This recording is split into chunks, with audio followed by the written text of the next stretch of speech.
오늘 본문 말씀에 나오는 이 비유는 하나님의 나라의 백성들에게, 다시 말해서 제자들에게 더욱더 초점을 맞추고 있는 그런 말씀입니다. 감춰진 보화의 비유와 그리고 그 다음에 나오는 값진 진주의 비유는요, 내용면에서 어찌 보면은 비슷하고 내용면에서 짝을 이루고 있다라고 우리가 볼 수가 있습니다.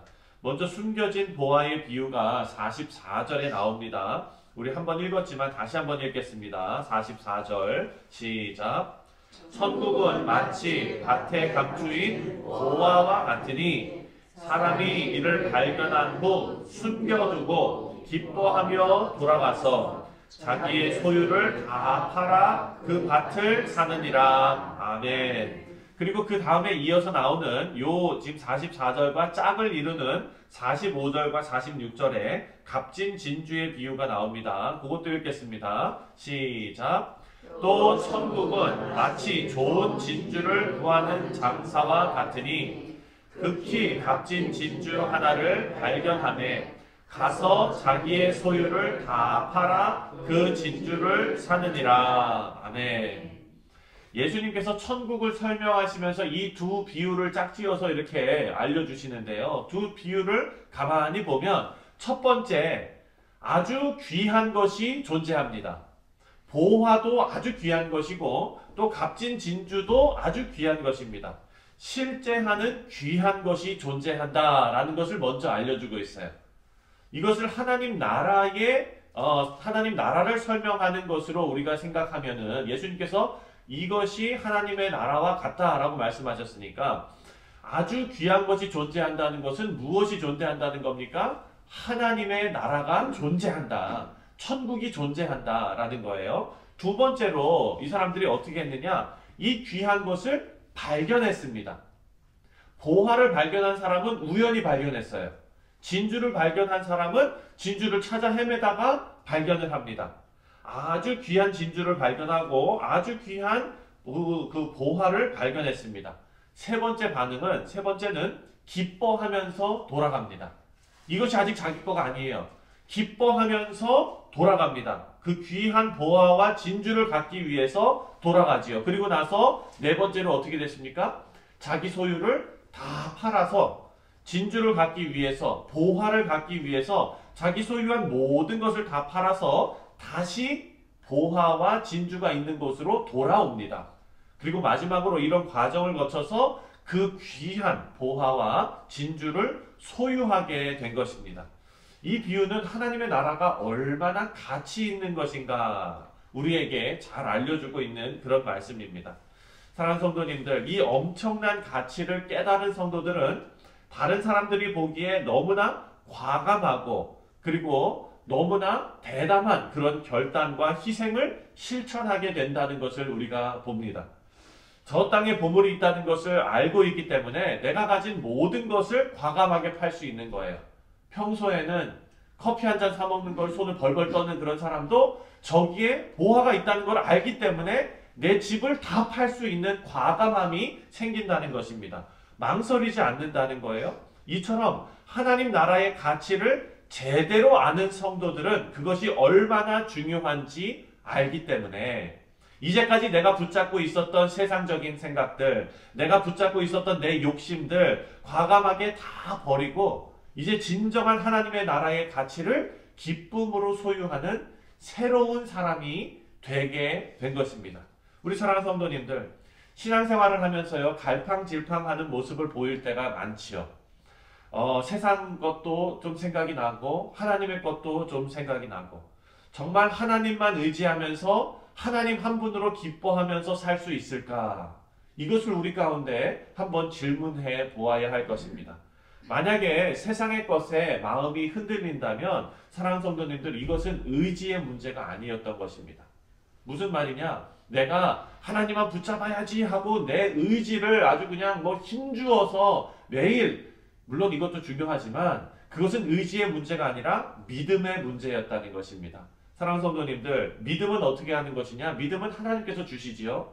우리가 회개하는 것도 하나님께서 은혜로 주시는 것이고 우리가 하나님의 말씀이 깨달아지는 것도 은혜로 주시는 것이고 우리의 믿음도 하나님께서 우리에게 은혜로 강하게 하시고 하나님께서 은혜로 우리와 함께 해주시고 경험케 하시고 그리고 도와주십니다. 천국의 소망을 가지고 이 땅에서 살고 있다면 내 인생의 우선순위가 달라질 것입니다. 그리고 내 자녀들을 교육시키는 방법이 달라질 것입니다. 그리고 그 일을 두려움과 떨림으로 하는 것이 아니라 확신에 찬 기쁨으로 할 것입니다. 우리 바라고 기도하기는 우리 사랑하는 성도님들은 여러분의 인생에서 진정으로 가치 있는 것이 예수님이 되시기를 주님의 이름으로 축원드립니다. 주님 한 분만으로 충분한 인생, 이것이 우리 신앙의 고백이 되기를 바랍니다. 이것만 있으면 사실 여러분 우리 인생에서 많은 문제들이 자동으로 해결이 됩니다. 이제 47절부터 50절까지는 그물의 비유가 나옵니다. 그 그물의 비유는요, 앞에서 살펴본 가라지 비유와 아주 유사합니다. 우리 47절부터 50절까지 그물의 비유를 함께 읽겠습니다. 시작. 또 천국은 마치 바다에 치고 각종 물고기를 모으는 그물과 같으니 그물에 가득함에 물가로 끌어내고 앉아서 좋은 것은 그릇에 담고 못된 것은 내버리느니라. 세상 끝에도 이러하리라. 천사들이 와서 의인 중에서 악인을 갈라내어 풀무불에 던져 넣으리니 거기서 울며 이를 갈리라. 아멘. 마지막 때에 하나님께서 세상의 모든 사람들을 모으실 것입니다. 그리고 그물로 바다의 각종 물고기를 모으시는 것처럼 마지막 때에 하나님께서 주권적으로 모든 사람들을 모으십니다. 그리고 그 후에 좋은 물고기는 좋은 그릇에 담고 못된 것은 내버린다 라고 말씀하셨어요. 종말은 분명합니다. 그리고 그때에 의인과 악인을 갈라내신다는 말씀입니다. 우리 사랑하는 성도님들, 예수님께서 이 땅에 오심으로 하나님의 나라는 이미 도래한 것이죠. 이미 이 땅에 이루어졌습니다. 하지만 이 세상은 악인들과 그리고 의인들이 함께 공존합니다. 가라지 비유에서 알곡과 쭉정이 그리고 곡식과 그리고 그 가라지가 같이 공존하고 있는 것과 마찬가지이죠. 하지만 오늘 말씀은 악인들은 의인의 회중에 들지 못하리라 라고 분명히 말씀하고 계십니다. 여기서 우리가 한 가지 생각해 볼 게 있습니다. 지금 의인과 악인이 공존하는 세상에서 그 끝이 반드시 있고 분명한 심판이 있다라는 메시지를 여러분 같으면 누구에게 전하시겠습니까? 안 믿는 자들에게 전해야 되는 것이 맞지 않습니까? 근데 지금 예수님께서 이 말씀을 누구에게 하고 계십니까? 씨 뿌리는 자의 비유를 막 하고 나서 그 비유를 설명하실 때에는 예수님께서 누구를 데리고 가서 하셨어요? 그렇죠. 제자들을 데리고 가서 설명하시는 그 내용들이 지금까지 이어지는 겁니다. 그러니까 지금 분명한 심판이 있다라는 메시지를 안 믿는 사람들한테 가가지고 설명하면서 이렇게 하셔야 되는데 제자들에게 지금 이 얘기를 하고 계시는 거예요. 그런지 예수님께서 1차적으로 제자들에게 이 말씀을 하시는 이유가 아마 또 있을 것입니다. 사랑하는 성도님들, 우리는요 종교 생활이 우리를 구원해 줄 것이라고 믿는다면 큰 오산입니다. 예수님의 제자들 중에서도 예수님을 배신한 사람이 있습니다. 우리가 묵상한 마태복음 7장에 보면은 이런 말씀이 있지요. 21절에 나더러 주여 주여 하는 자마다 다 천국에 들어갈 것이 아니요 다만 하늘에 계신 내 아버지의 뜻대로 행하는 자라야 들어가리라. 아멘. 신앙은 열매로 확인할 수 있습니다. 우리 모두가 우리의 인생을 하나님의 뜻에 복종하는 귀한 삶의 모습으로 구원받은 성도의 신앙이 세상에 드러나시기를 주님의 이름으로 축원드립니다. 우리는 형식적인 종교 생활이 아니라 정말 주님과 동행하고 주님 한 분만으로 충분한 인생으로 살아가시는 알곡과 같은 하나님께서 귀하게 여기시는 의인으로 다 부름 받으셨습니다. 그렇다면 우리는 이제 하나님 앞에 천국 백성다운 삶을 살아내야 하는 것입니다. 마지막으로 51절과 52절을 함께 읽겠습니다. 51절, 52절 시작. 이 모든 것을 깨달았느냐 하시니 대답하되 그러하오이다. 예수께서 이르시되 그러므로 천국의 제자된 서기관마다 마치 새 것과 옛 것을 그 곳간에서 내오는 집주인과 같으니라. 아멘.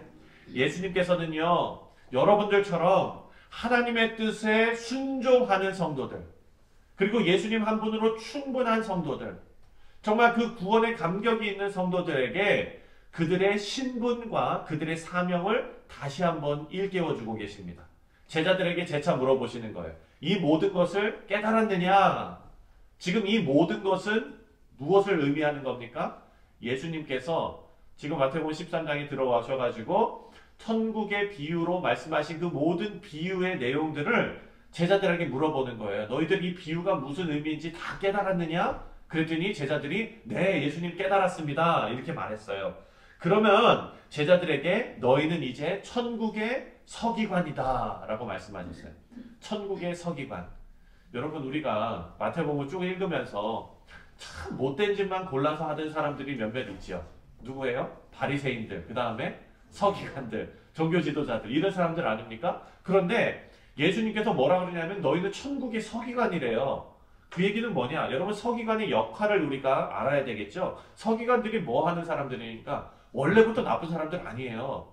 그 사람들은요, 율법에 정통한 사람들이고요, 율법을 해석할 줄 아는 사람들이었고요, 그리고 일반 유대인들에게 율법을 가르치는 사람들이었어요. 그렇다면 우리는 천국의 서기관이라는 것은 뭡니까? 천국의 말씀에 정통하고, 그리고 그 말씀을, 천국의 내용들을 설명할 수 있고, 그리고 그것을 일반 사람들에게 가르칠 수 있어야 된다는 것이죠. 예수님께서 천국의 서기관이라 라는 표현을 쓰신 것은 제자인 우리들이 먼저 천국의 의미에 대해서 정확하고 확실하게 아는 사람이라는 것을 의미합니다. 그러면서 천국의 서기관들은요, 뭐라고 말씀하시냐면 누구와 같대요? 집주인과 같대요. 집주인. 집주인의 반대말은 아마 노예일 것입니다. 여러분, 주인과 노예는요, 그 하는 행동에 있어서 차이가 많습니다. 주인은 어떻게 합니까? 이게 내 거니까. 네. 주인의식을 가지고 자기를 희생해서라도 잘 가꾸죠. 근데 노예는, 종은 어떻습니까? 주인이 보면 하고, 안 하면, 안 보면 안 하고. 네, 이런 것들이 있죠. 여기에서 천국의 서기관이 주인 같다라고 예수님께서 말씀하시는 거는요, 주인은 무슨 일이든지 자발적으로 합니다. 누가 시켜서 억지로 하는 건 아닙니다. 노예는 주인이 안 보면 그렇게 하지요. 하나님의 나라와 진리에 대한 우리 성도들의 자세는요, 주인과 같아야 한다는 것입니다. 주님의 말씀을 우리가 꼭 기억해야 될 것입니다. 천국은 여러분, 우리의 것입니다. 하나님의 나라를 사랑하고 적극적으로 실천하고 무엇보다도 하나님의 말씀을 실천하는 일에 주인의식을 가지고 기쁨으로 임하시는 우리 성도님들 되시기를 주님의 이름으로 축원드립니다. 여러분, 우리가 구원받았다라는 것, 구원받았다, 천국에 간다라고 우리가 표현했을 때 참 좀 오해가 될 만한 게 뭐냐면요, 우리가 구원받았다 그러면은 천국에 들어간다 라고만 생각을 해요. 근데 여러분, 예수님께서 우리를 구원하셨을 때, 우리가 믿음을 소유하고 또 성령께서 우리 안에 들어오셨을 때 그 순간 우리가 벌써 천국에 들어갈 만한 의로운 사람이 벌써 다 된 것입니까? 예, 아니요, 다 맞는 말이거든요. 왜냐하면 우리가 의의 옷을 입고 예수님의 의를 우리에게 전가시켜 주셨기 때문에 당연히 갈 수 있는 거예요. 다만 우리의 수준은 그렇지 못하다는 거죠. 그래서 여러분, 예수를 믿는다, 천국을 간다 라는 것은요, 그 가는 길이 준비되어져 있다. 그래서 시동을 걸고 이제 출발한다 라는 의미로 우리가 생각해야 되는 거예요. 우리가 예수님께서 십자가에 달려 돌아가심으로써 우리가 그것을 믿고 하나님의 자녀가 되는 순간, 우리가 이제 여러분 기도하시고 집에 가실 때 차 시동을 거시잖아요. 그리고 나서 앞으로 전진하듯이 집에는 아직 가지 않았어요. 하지만 그 집까지 이 자동차가 운전하면서 우리를 데려다 줄 거예요. 사랑하는 성도님들, 우리 안에 들어온 예수님의 의가요, 그리고 성령 하나님께서 우리를 성화시켜 가시면서 이제 우리를 이끌고 계속해서 가시는 거예요. 사랑하는 성도님들, 여기에 우리가 질질 끌려가지 마시고 우리가 주인의식을 가지고 그 길로 내가 마땅히 가야 한다는 것을 여러분 꼭 기억하시기 바랍니다. 그렇다면 우리 교회는요, 이제 하나님의 일을 하는 데서, 우리 가정은 하나님의 일을 하는 데서 기쁨이 넘치는 일을 하시게 될 줄 믿습니다. 오늘 하루도 그 일에 최선을 다하시는 우리 성도님들 되시기를 다시 한번 주님의 이름으로 축원드립니다. 기도하겠습니다.